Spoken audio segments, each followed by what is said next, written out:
अंदाज है, उठ के अब बज़्मे जहां का और ही अंदाज है, मशरिको मगरिब में तेरे दौर का आगाज है। दो पर माइक नंबर 2 पर अगर कोई गैर मुस्लिम भाई हैं तो अपना सवाल कर सकते हैं। सर, मैं कहना चाहता हूं कि जो वर्दी पहनते हैं वही क्या देशभक्त होते हैं?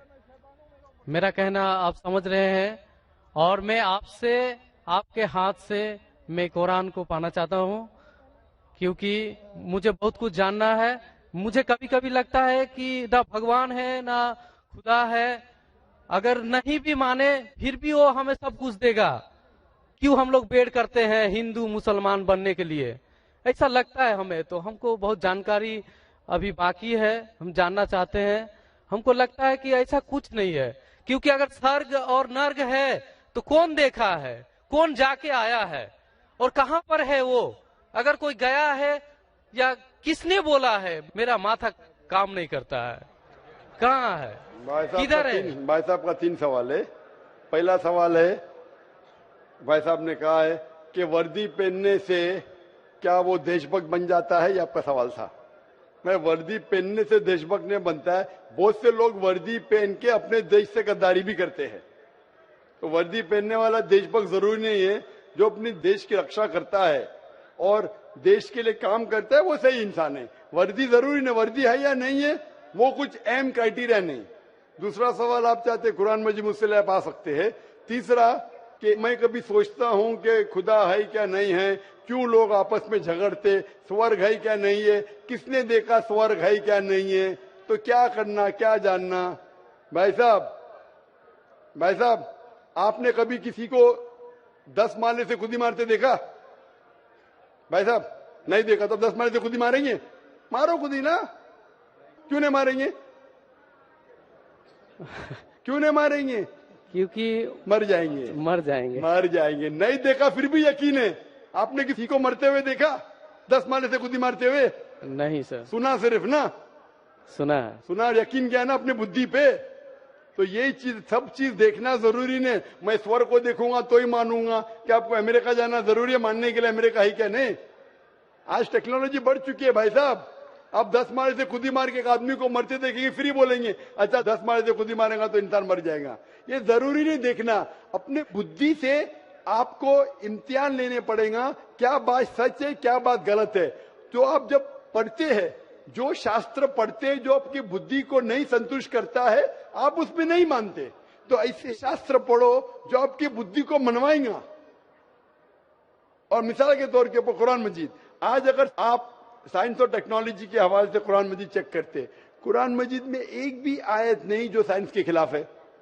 आज आप 80% चीज मिसाल के तौर पे साइंस के जरिए कुरान मजीद की साबित कर सकते हैं। 20% एम्बिग्युअस है, नीदर सच नीदर गलत। मिसाल के तौर पे साइंस ने आज ये साबित नहीं की क्या स्वर्ग है या नरक है, बराबर। साइंस ने ये भी नहीं साबित की कि दूसरी जिंदगी है, पुनर्जन्म, लाइफ आफ्टर डेथ। लेकिन अगर 80% 100% सही है, 20% डाउटफुल है, नीदर राइट नीदर रॉन्ग, मेरी लॉजिक कहती है कि इंशाअल्लाह ये 20% भी सही रहेंगी। ये अंधविश्वास नहीं है, ये लॉजिकल विश्वास है। तो कुरान में बाकी साइंटिफिक फैक्ट के अलावा ये भी लिखा है कि स्वर्ग है नरक है। तो ऐसी किताब पढ़ो जिससे आपका मन संतुष्ट हो। आप कुरान मजीद पढ़ो, इंशाअल्लाह आपको यकीन आएगा स्वर्ग और नरक में। आप आके कुरान मजीद ले सकते हो भाई साहब। सर, स्वामी विवेकानंद बोलते हैं कि स्वर्ग और नर्क अपना दिल में है। तो ये कैसे बोल दिया? ये बहुत बड़ा पंडित है। स्वामी विवेकानंद ना कि खुदा है क्या? आप वेद की बात मानेंगे, स्वामी विवेकानंद की बात मानेंगे? सर, हम लोग यंग तो बहुत उसको फॉलो करते हैं। हाँ, अगर कोई आदमी ने गलत किया, इंसान गलती कर सकता है क्या नहीं? इंसान गलती कर सकता है क्या नहीं? कर सकता है सर। कर सकता है। तो कोई इंसान कुछ चीज कहता है, आपको देखने पड़ेगा वो सही है क्या गलत है। मैं भी इंसान हूं, मैं भी गलती कर सकता हूं। गलती क्या तो बोलूंगा सॉरी भाई, इंसान हूं, गलती कर सकता हूं। कर सकते क्या नहीं? तो अगर स्वामी विवेकानंद ना वेद के खिलाफ बात करे तो उसकी बात मत मानो। जो बात वो वेद के मुताबिक करते वो बात मानो। आप समझ रहे? मेरा भी कोई जुमला मिला जो कुरान के खिलाफ है, मेरे जुमले को भी फेंक दो ना। स्वामी विवेकानंद ना दूर की बात है, मैं अगर कुछ कुरान और सही हदीस के खिलाफ बोल रहा हूं तो मेरी बात भी मत मानो। मेरा 2 स्टैंडर्ड ने, मेरा डबल स्टैंडर्ड है, 1 स्टैंडर्ड है। जो खुदा ने बोला, खुदा की किताब को मानो, उसके ऊपर अमल करो। लोग अक्सर आपको खुदा की किताब से दूर लेके जाते। मैं यहाँ आया हूँ लोग को खुदा की किताब के नजदीक लेके आने के लिए। अगला सवाल माइक नंबर 3 से, अगर वहां पर कोई गैर मुस्लिम भाई मौजूद हैं। माइक नंबर 3 से। मेरा नाम राहुल गुप्ता है। मेरा सवाल, कुरान के दूसरे नंबर सूरा बकरा में कहा गया है, ये वही किताब है जिसमें कोई गलत नहीं है। मेरा प्रश्न है, यही किताब जो कौन कौन गलत नहीं है? भाई साहब ने कहा कि कुरान मजीद में सूरा बकरा सूरा 2 में लिखा है। वो क्या कहना चाहते मैं दोहराता हूँ। वो सूरा बकरा सूरा नंबर 2 आयत नंबर 1-2 का हवाला दे रहे, अलिफ लाम मीम ज़ालिकल किताब ला रैब फीह हुदल लिल मुत्तकीन। मतलब ये किताब वो है जो हिदायत बिना डाउट, बिना शक है वो लोगों के लिए जो तकवे वाले हैं। कुरान मजीद में लिखा है कि ये किताब वही किताब है जिसके अंदर बिना शक हिदायत है तकवे वाले लोगों के लिए। मीन जो अल्लाह से डरते हैं, जो तकवा रखते हैं, ये किताब बेशक उनके लिए हिदायत की किताब है। ये मानिए सूरह बकरा सूरा नंबर 2 आयत नंबर 1 कर दो। अब हम चलते हैं माइक नंबर 1 पर। वहां पर अगर कोई गैर मुस्लिम भाई मौजूद हैं तो अपना सवाल कर सकते हैं। हेलो सर, मेरा नाम विवेकानंद दास है। मैं बीकॉम का एक स्टूडेंट हूँ। मेरा क्वेश्चन है सर कि मैं एक हिंदू का लड़का हूँ, अगर मैं मुसलमान की लड़की से शादी करूँ तो क्या वो स्वर्ग की हकदार हो सकती है या मैं जन्नत का हकदार हो सकता हूँ? भाई साहब ने वही सवाल पूछा जो एक बहन ने पूछी थी, क्या आप हिंदू है और एक मुसलमान से शादी करते, क्या वो स्वर्ग का हकदार हो सकती है, क्या मैं हो सकता हूँ? मैंने क्या, गाड़ी चलने के लिए चारों पहिए यकसा होना चाहिए। कुरान के हिसाब से अगर कोई गैर मुस्लिम से शादी करते वो किसी को इजाजत नहीं। ना मुस्लिम मर्द को इजाजत है कि मुश्रिक लड़की से शादी करे, ना मुस्लिम औरत को इजाजत है मुश्रिक मर्द से शादी करे। ये अलाउड नहीं है और ये गलत है और ये हराम है। लेकिन सर ऐसा हमारे यहाँ हो चुका है एक बार। तो गलत है वो, तो उसके अंदर से वो सही रास्ते पे यकसानियत देखो क्या है, उसके करीब आ जाओ। जो हिंदू और इस्लाम में यकसानियत क्या है, खुदा एक है, मूर्ति पूजा नहीं है और ये मानो कि मोहम्मद सल्लल्लाहु अलैहि वसल्लम आखिरी पैगंबर है। यकसानियत के ऊपर आओ तो इंशाल्लाह दोनों स्वर्ग में जाएंगे। Thank you sir. ये आखिरी राउंड चल रहा है। अब हम बहुत ही जल्दी में चलते हैं माइक नंबर 3 पर, अगर कोई गैर मुस्लिम भाई मौजूद हैं।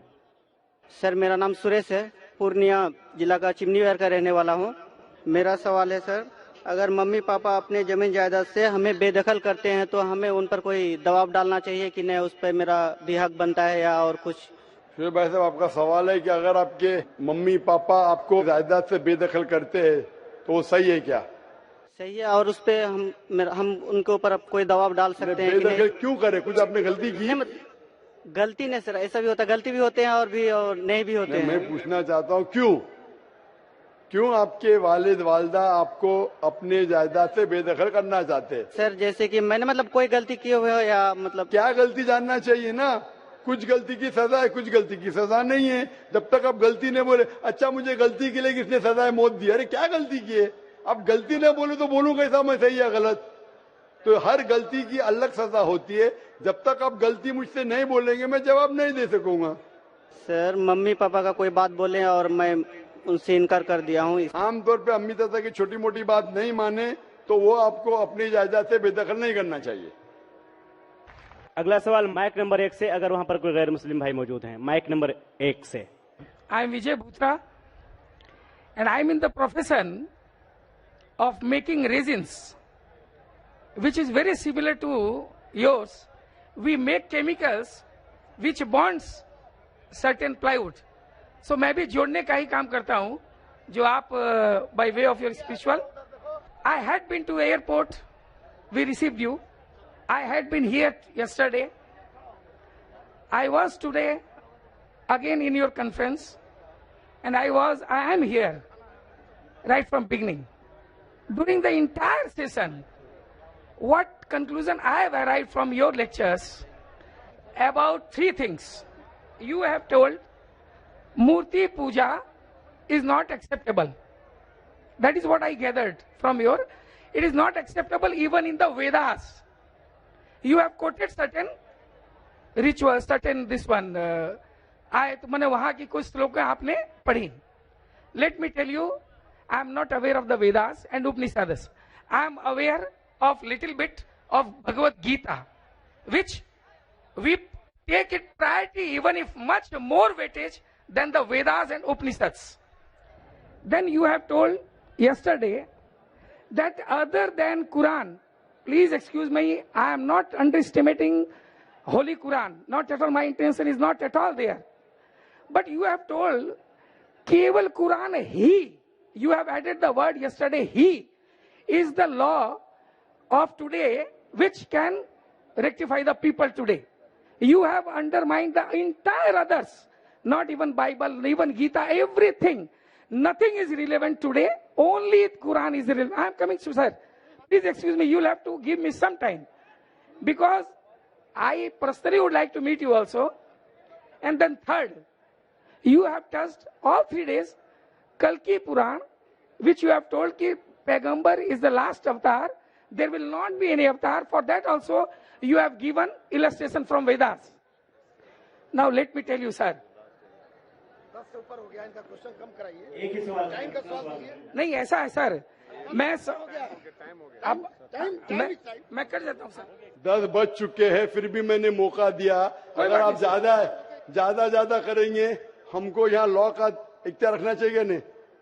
टाइम खत्म, इतना लंबा वक्त आपको माइक्रोफोन आने के लिए, आप नहीं आया। 10 बजने के बाद आप खड़े होते और इतना लंबा सवाल पूछते, मैं जवाब देने को तैयार हूं। अगर पुलिस इजाजत देती मैं देता हूं। कोई बात नहीं, let my question be incomplete and let the answer be not. Why are you coming so late? I am sorry for, you see my turn did come. Complete your question, complete your third question. नहीं, if you permit, if you everything but he saying, no problem. बहुत बहुत शुक्रिया। अब हम doctor साहब की खिदमत में ये शेर पढ़कर इस मजलिस के सवाल जवाब का सिलसिला खत्म करते हैं कि निगह बुलंद सुखन दिल नवाज जहाँ पुरसोज, यही है रख्त सफर मीरे कारवां के लिए। लेकिन इस मजलिस कल इंशाअल्लाह भाई साहब पहला सवाल जवाब दूंगा आपको।